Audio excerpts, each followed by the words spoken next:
We have the children courts, and then once those matters are reported to court, we take them up, and the ideal situation as on how these matters are to be dealt with, it is that they are to be dealt with expeditiously, and within 6 months all these matters are supposed to be concluded. But unfortunately, we do not manage to comply with the imperatives of the law and the imperatives of the Constitution, given that there are so many cases in our courts and we have few judicial officers and a few judges. It is a reason then as to why we have the backlogs. But the ideal situation is that these matters are to be concluded within that period. If that is done, or if that is to be attained, then all these multi-agents, stakeholders, or participants, they need to come together and they move these matters with speed. If they are done from one end, they are handed over to another end, and then they're picked like that, and at the end of the day, justice is given. Besides this, that which we do in the court or these other levels, we also trying to tell ourselves that we need to go out there, sensitize the public, and let the public also know that which they should do and how also they should handle the kids. This does not negate the fact that the kids also have the rights and responsibilities to execute a child. In that matter, it means that she or he has to take care of the family. Joseph Maticha, I work with the Directorate of Children's Services. We are here today to advocate for the Judicially Children's Service Month. This is a month where we fast track the cases of children who are in the service system, who have been involved in different natures of legal issues, where we advise, we assist the judiciary to be able to accomplish and complete their cases in time. So this is a month that has been set aside by the judiciary that we may come together as service provider, the Directorate of Children's Services included, to be able to assist the judiciary in dispensing its justice to the children of our country. In Kisii County, we always come together every November of every year to be able to sit, and of course we are members of the children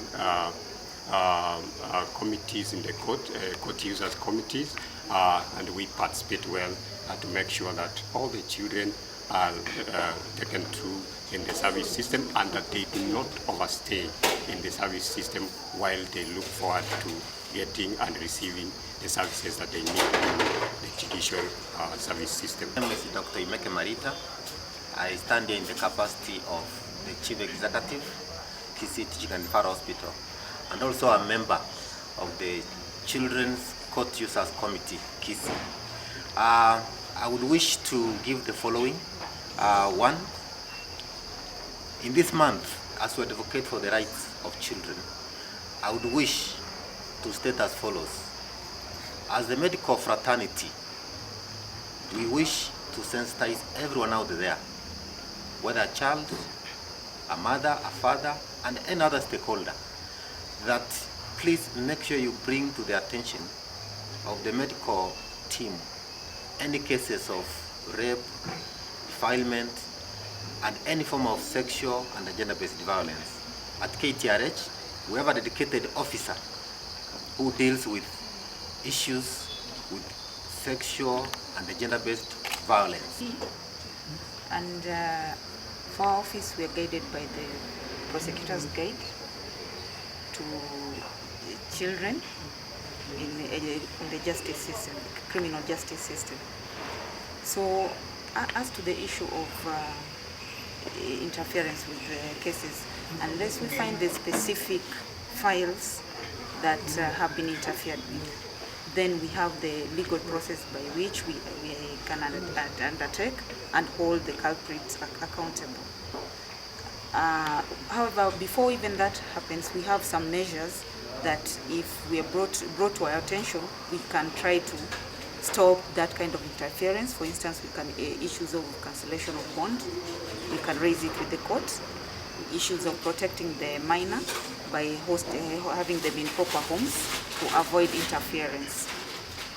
We also do have counseling even at the court for such victims.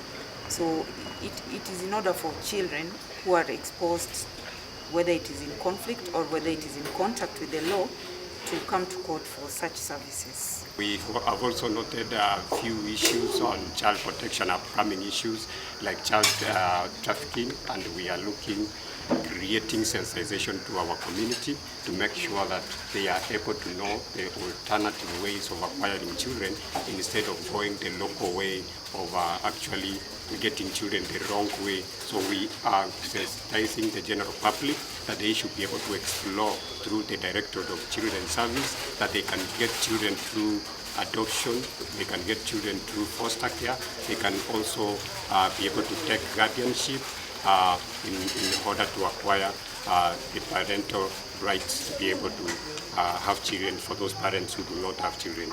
We also urge the general public to always come forward to report issues of children so that we are able to help our children, especially on issues to do with emotional abuse, where children are being abused by family members and they are not able to report just because they know that these people who are perpetrating them are in a position of authority, and for that reason they have fear that they might not be assisted or they might not get the justice that they seek in